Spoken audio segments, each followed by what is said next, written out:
Hi, my name is Aiden Swinford, and I'm a sophomore on the Aquinas College men's bowling team. And our coach, Chuck Tapp, has asked me to say a few words on behalf of the team at this year's after-season banquet.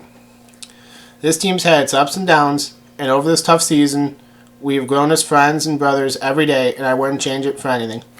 Every story that is going to be told this afternoon is what makes this team so special, and really goes to show how close this team really is. The hotel trips at every tournament were definitely something else. As college kids who love any chance to leave campus and go anywhere else, our energy could get a little out of hand when we got to the hotels. There were times we would play video games all night, or watch baseball until 2 in the morning, or simply just lay in bed and FaceTime girlfriends, or whatever else college kids do, I guess. But there were many times that we didn't just keep the fun to our rooms. We would play catch in the hallways with bouncy balls. Turns out bouncy balls are hard and will bust your cheek if you catch it with your mouth instead of your hands. We would have chicken fights in the pool.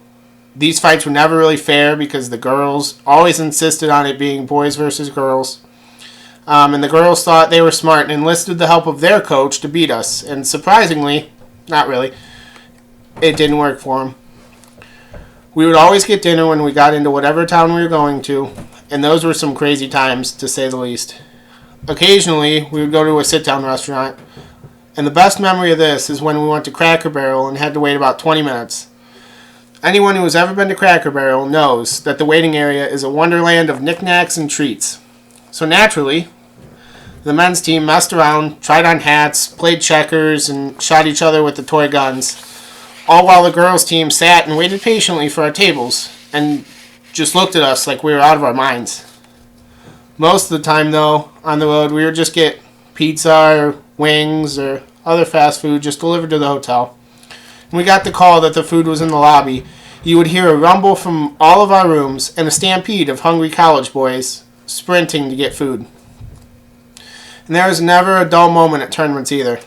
These tournaments in college bowling, as the people here know, start so early in the morning that it's not possible for us to really be awake when we step foot on the bus. So we do whatever we can to wake us up, listen to loud, energetic music.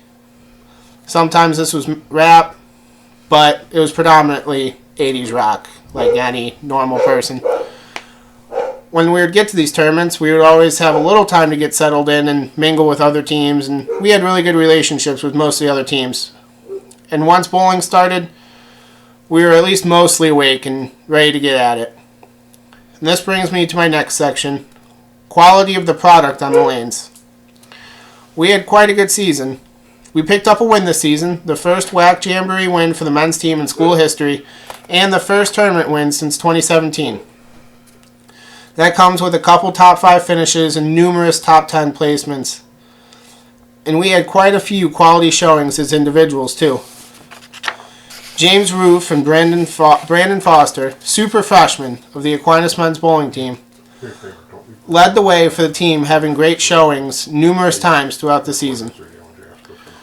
Walter Tomlin had a fantastic showing at the second WAC tourney, saving the day for a struggling teammate who shall remain nameless. Elliot Disher, another outstanding freshman, had quite the weekend in St. Louis over the Thanksgiving holiday. He turned what proved to be a almost impossible pattern into something super easy with the worst ball known to man.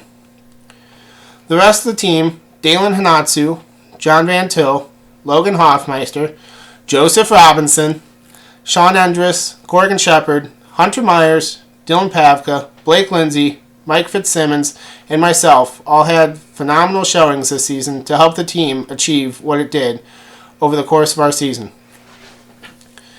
And you cannot forget about our coach. We were led by a former PBA standout and current PBA 60, or is it 70 year? I don't know how old he is. Charlie Tapp is the best coach to bowl for.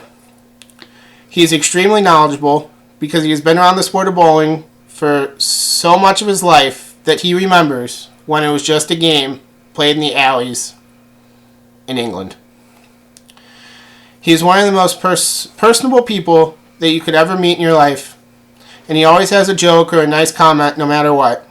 Unless he's talking to me and then it's Aiden, you're bad, but that's just how we bond. He lets us do our thing as long as we are staying out of trouble, which can't be said about most of the coaches in the country. He's very carefree with his approach to communicating with us. Besides him being the best coach for this team, he is the only one who took a chance on me coming out of high school, and I will always be extremely grateful for him. He was the only offer I received in high school, and I will say, maybe he disagrees, that I turned out very well in this program, and he has turned me into a semi-decent bowler and an even better person. All in all, this season was much better than any of us could have anticipated, and it was the best experience I've ever had in bowling, and I've been bowling a while. I am so grateful for how close everyone got this season and the bonds we are going to carry for our lifetimes. These are some of my best friends, and I have absolutely no doubt that they will stay my best friends until I die. Thankful is an understatement for how I feel about this whole situation. Thank you.